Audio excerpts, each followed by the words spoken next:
Though some feared Y2K would be the end of the world, now it's hard to believe that the decade of the double O's has come and gone already. Boxing or wrestling, not friggin' ballet. Welcome to WatchMojo.com, and today we're counting down our picks for the top 10 movies of the year 2000. For this list, we've looked at the lasting cult status of some of the biggest hits of the year in question, as well as the films that were loved by critics and audiences.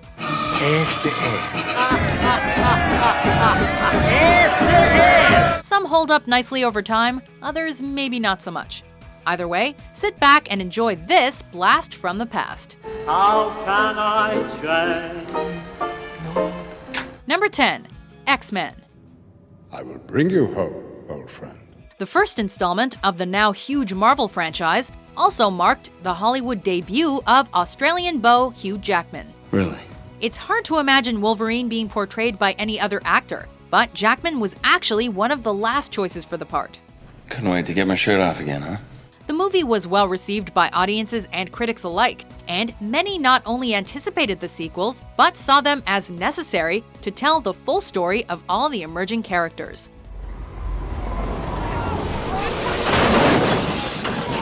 Empire magazine voted director Bryan Singer the best director of that year for the superhero flick, and he went on to direct several more installments of the X-Men franchise throughout the early 21st century.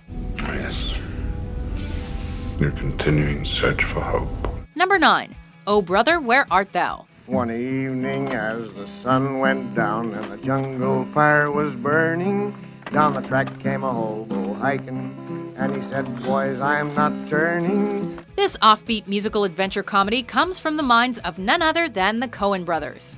Inspired by Homer's Odyssey, the movie follows the charming Ulysses Everett McGill, played by George Clooney, and his two inmate friends as they make an escape from their chain gang. Oh, fathers, let's go down in the river to grace. They set out to find the treasure that Ulysses promises he buried before being sent to jail. The film's terrific folk soundtrack was written by T-Bone Burnett, and went on to win the Grammy for Best Album of the Year. I've seen trouble all my day. Today, the Oscar-nominated film remains a charming and rewatchable Coen brothers classic. Number 8. Requiem for a Dream.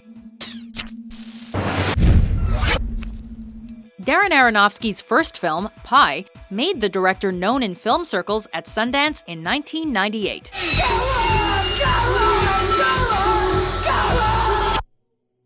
But it was this 2000 movie that introduced him to audiences and cinephiles at large. And you should tell me when I'm gonna be on television.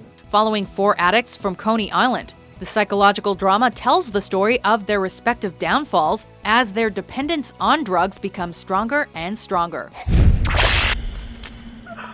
Actress Ellen Burstyn received an Oscar nomination for Best Supporting Actress for her turn as a woman obsessed with regaining her youthful physique.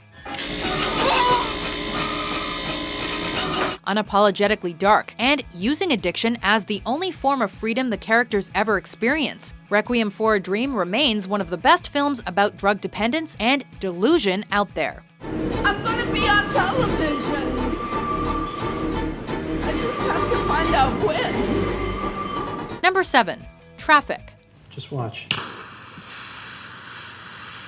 Our next entry is a movie by another talented director, Steven Soderbergh. This crime drama depicts the illegal drug trade from various vantage points, seeing things from the POV of a drug addict, a police officer, a trafficker, and a politician. The movie has a unique storytelling style, with the plot lines intertwining without necessarily involving all characters. That is what I'm talking about. With an incredible ensemble cast that includes Benicio del Toro, Michael Douglas, Catherine Zeta-Jones, and Don Cheadle, the movie also won 4 Academy Awards.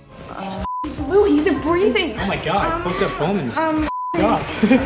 That same year, Soderbergh was nominated for Best Director for 2 separate movies, Aaron Brockovich and Traffic, and he deservedly took home the gold for the latter. Jesus Christ. I haven't touched her. Number 6. Castaway. I think we did it! Well done! There are certain films that feel much older than they really are. Our next entry feels like such a timeless classic and the kind of movie that is always being shown on TV. But in a good way, of course. Checked over the whole island and that is all that's left. So we're gonna be short.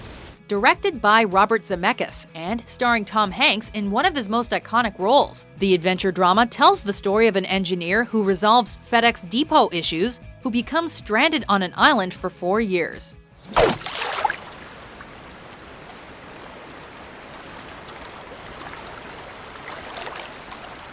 His only friend is Wilson, a volleyball who is probably the most important inanimate character in the history of film. Well, regardless, I would rather take my chance out there on the ocean than to stay here and die on this shithole island, spending the rest of my life talking to a goddamn volleyball!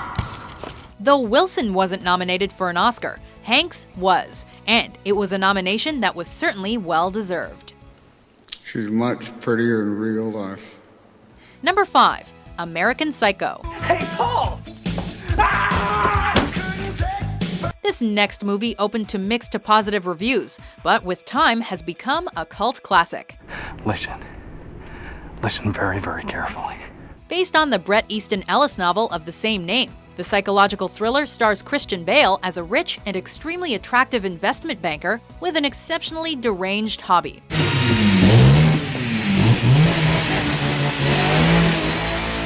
That is, he likes killing people with an axe. A lot. The film is quite literally a gutsy horror comedy, and it is often forgotten that it was directed by a female director, Mary Harron, a fact that probably reinforces its snarky tone and its parody of misogyny. There is an idea of a Patrick Bateman, some kind of abstraction, but there is no real me, only an entity, something illusory. Number 4. Crouching Tiger, Hidden Dragon. Julianne! Li Mubai is here. This foreign film became an overnight success and remains one of the best martial arts films to this day. Directed by Ang Lee and starring a cast of Han actors, it tells the story of 2 warriors who take on a journey to recover a stolen sword and an infamous outlaw.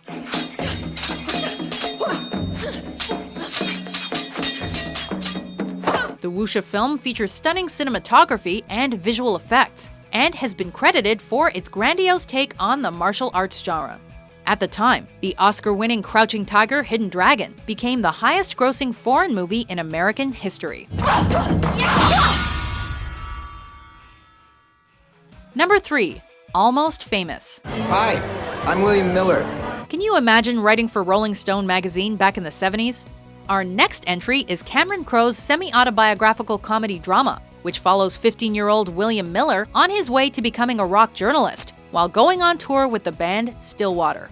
I'm a journalist. I write for Cream magazine. Oh, The Enemy, a rock writer. Through the eyes of this baby-faced teenager, the experience is both overwhelming and everything he's ever wanted. You have no idea. The film co-stars Kate Hudson in her most memorable role as a mysterious, self-proclaimed Band-Aid named Penny Lane. Penny Lane, like the song. Have we met? The film flopped at the box office, but was well received by critics. Roger Ebert named it the best movie of the year. And Crowe earned an Oscar for Best Original Screenplay.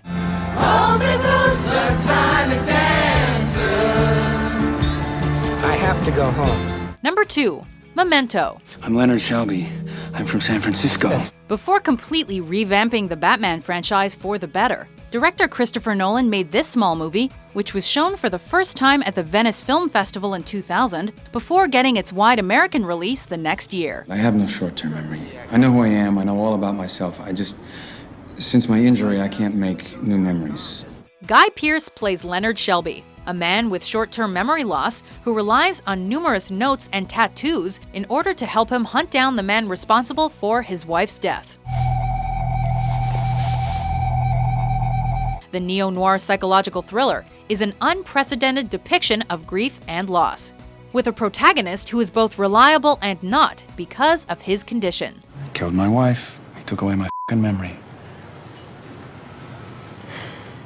He destroyed my ability to live.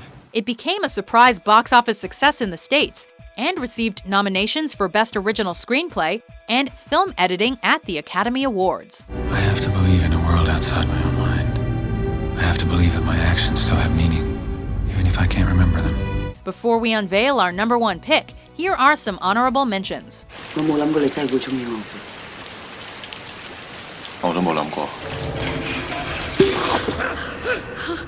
It's like an oven in here. There's nothing wrong with me loving you.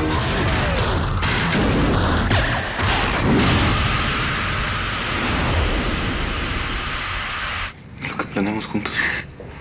Tus planes. ¿Sabes qué decía mi abuela? Si quieres hacer reír a Dios, cuéntale tus planes. Number 1. Gladiator. So much for the glory of Rome. Hollywood is the master of dramas of epic proportions, and our number one pick is no exception.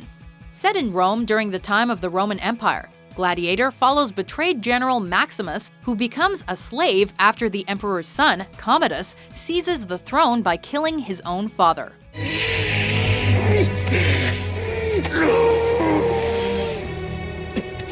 Maximus seeks revenge for his family's death by coming back to Rome as a gladiator. Win the crowd, and you'll win your freedom. Russell Crowe may have won the Oscar for Best Actor for his role, but Joaquin Phoenix's turn as the conniving Commodus is also still ingrained in our memories. Meanwhile, the film sparked a renewed interest in the epic drama and remains a classic of its genre. Smile for me now, brother.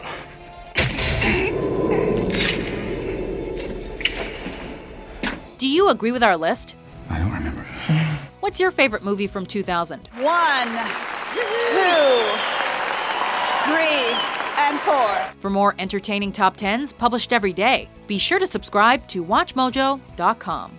I don't think I can control myself.